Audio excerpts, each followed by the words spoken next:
Olá pessoal, É, continuando a falar sobre envelhecimento aí na nossa terceira aula, é,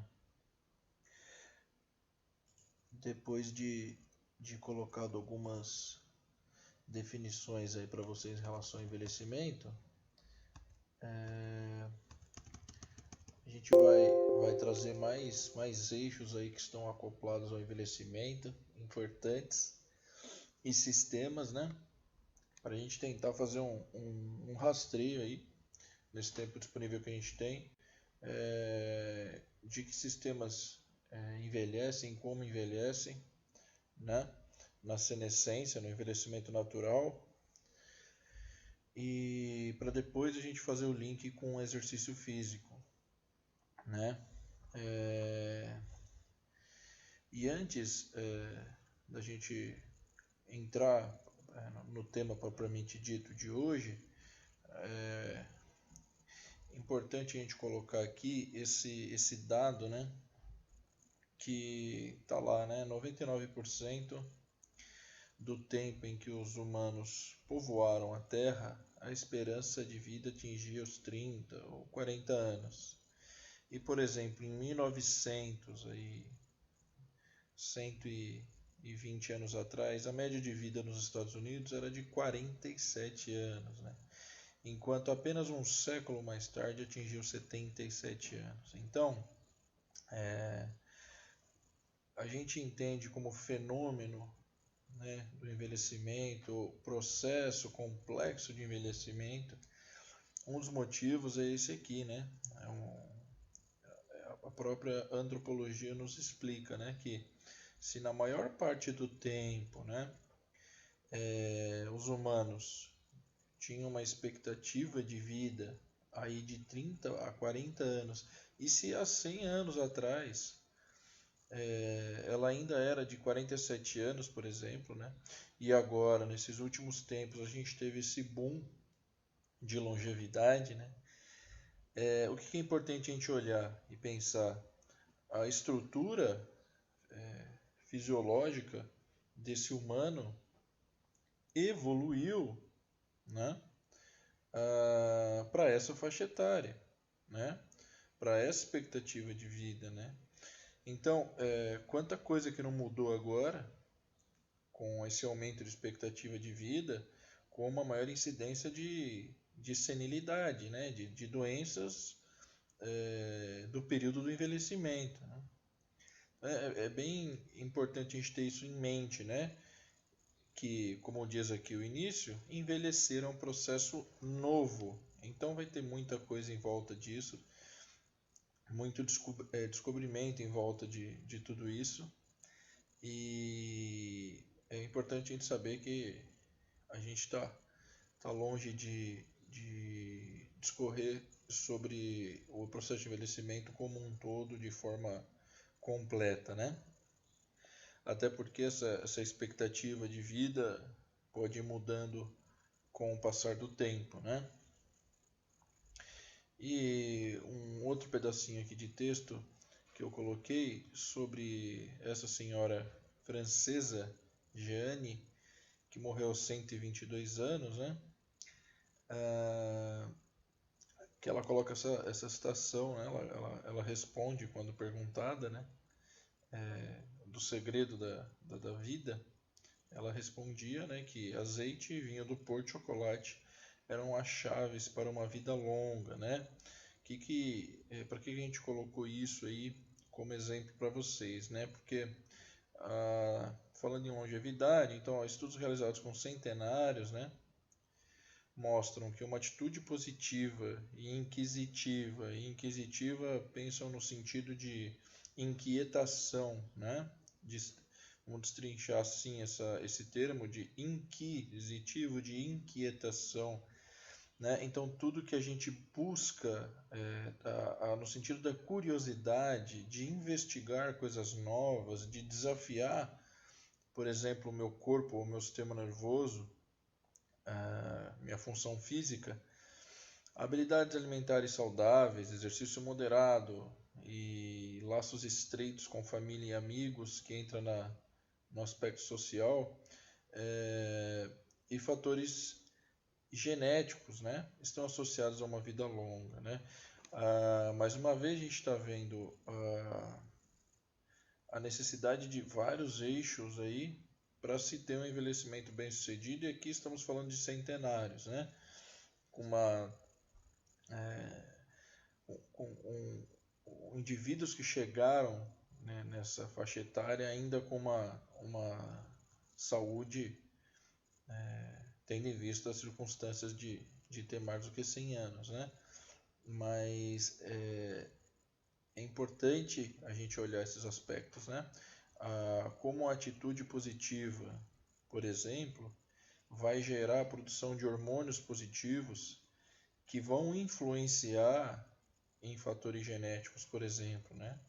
Ou inibir fatores negativos de tradução genética, transcrição genética, né?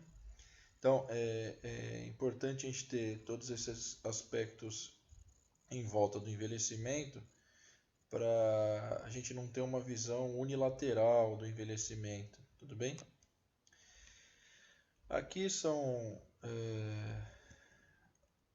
aspectos que a gente viu aí do holograma multifatorial de envelhecimento, né, como psicossociais, ambientais, estilo de vida, como eu coloquei aqui, né?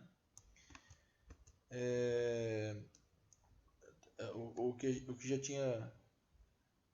tinha sido passado aí sobre o fenótipo, né, que é essa interação aí do ambiente mais o genótipo, né, a gente pode dizer também como epigenética, né, tudo que a gente pode mudar na nossa genética aí de inibição e estimulação de acordo com o estímulo ambiental que eu terei.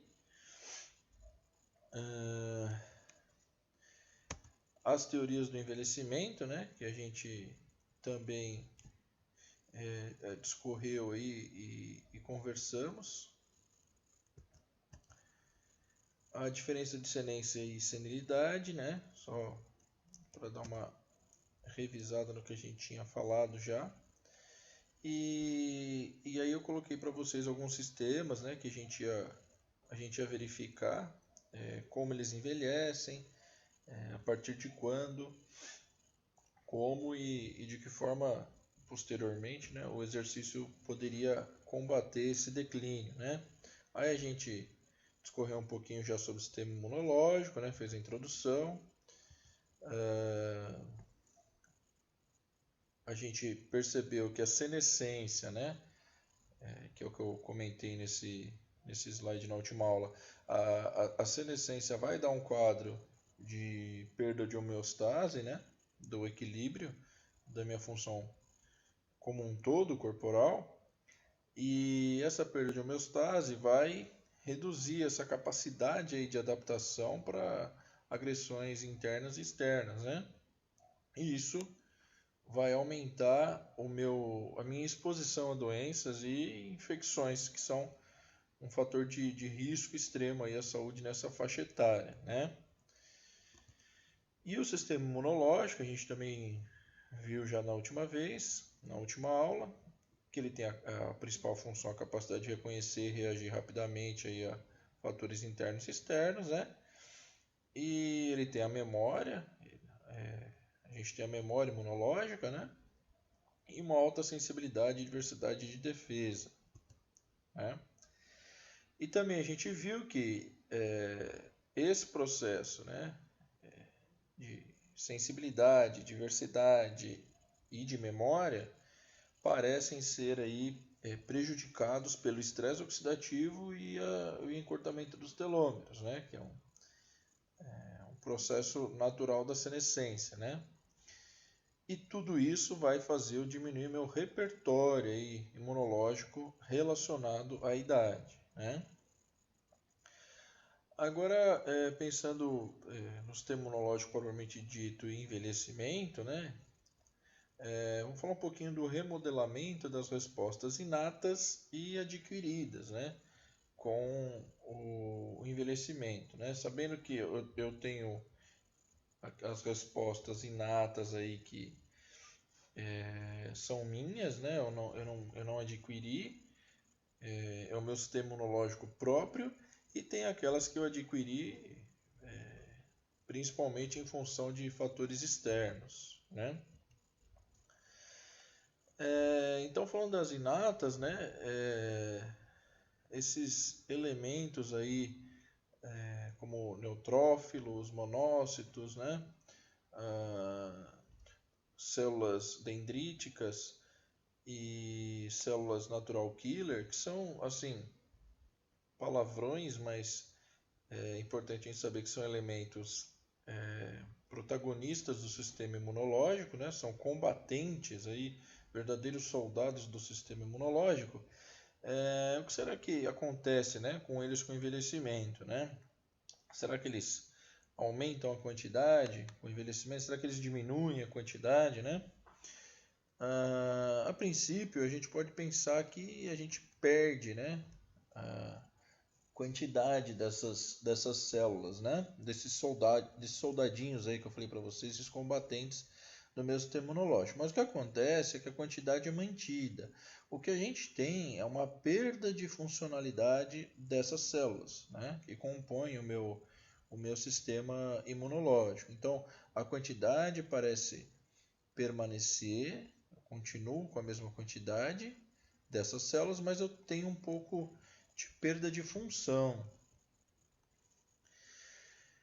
E essa perda de função, mesmo que eu consiga manter a quantidade dessas células, vai me dar um quadro de diminuição, principalmente de linfócitos T e das interleucinas aí 2 e 12, né?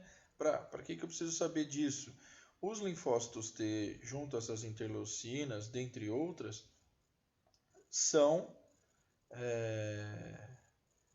são combatentes aí da linha de frente de corpos estranhos aí, externos e internos, né? Então, a perda de função dessas células vai diminuir a liberação e produção desses caras aqui, certo? Tudo isso com o envelhecimento. Quando a gente pensa no envelhecimento imunológico no que tange a área de adquiridas, né, como a gente viu aqui, o remodelamento das respostas inatas ou das adquiridas, quando a gente pensa nas adquiridas, eu coloquei esse trecho aqui para elucidar o que a gente está falando sobre as adquiridas, que é a involução do timo, né? Então vamos parar e pensar o que é o timo, né? Tá aqui o timo, fica nessa região aí external, né? Centralizada. A gente viu lá em anatomia, lá no comecinho das nossas aulas no ano passado, que ele crescia na infância, mas já a partir da fase final da puberdade, ele já começava a involuir, né? A gente já começava a ter uma diminuição de massa desse órgão, né? E a principal causa das alterações, como está dizendo aqui, a principal causa das alterações observadas na imunidade, né, em decorrência do envelhecimento, vem dessa involução do timo. Porque, eu não sei se vocês lembram, mas o timo, uma das principais funções dele era maturar aí os linfócitos T, né? Linfócitos T que a gente acabou de ver aqui, né? Soldadinho combatente do sistema imunológico. E então, ocorrendo paralelamente aí o que? Uma diminuição do hormônio do crescimento e de outra interleucina 7, que são fundamentais aí para essa maturação, como eu disse, dos linfócitos T, né? Então, eu não vou ter linfócito funcional, né, fisiologicamente aí funcional, em quantidade suficiente para ter o combate devido no meu sistema imunológico, né? Então, o que a gente tem que perceber aí é que, independente das minhas funções aí, do meu remodelamento de respostas aí inatas e adquiridas, nos dois eu vou ter, parece que eu vou ter comprometimento, né? Tanto na funcionalidade aí, através da diminuição da funcionalidade dessas células, e aqui com a involução, né? a diminuição de massa e às vezes até o desaparecimento desse órgão aqui, importante na imunidade, no sistema imunológico, que é o meu timo, tudo bem? Tem vários palavrões aí, né? Os nominhos mais complicados, mas o que a gente pode ver até aqui em relação ao sistema imunológico é que eu tenho aí já alguma perda de funcionalidade, né? Com o envelhecimento em relação ao meu sistema imunológico, e muitas vezes eu posso ter aí dificuldades, como a gente vê em alguns trabalhos, até de eficácia de algumas vacinas, como da influenza, para gripes, em função da diminuição da minha eficácia aí no que tange o meu sistema imunológico, né? E para os próximos momentos, para as próximas aulas, a gente vai ver aí se essa diminuição, né, dessa eficácia, o que o exercício tem feito aí o que tem provado em relação ao exercício para combater esse declínio, tudo bem? Obrigado por acompanhar, um abração.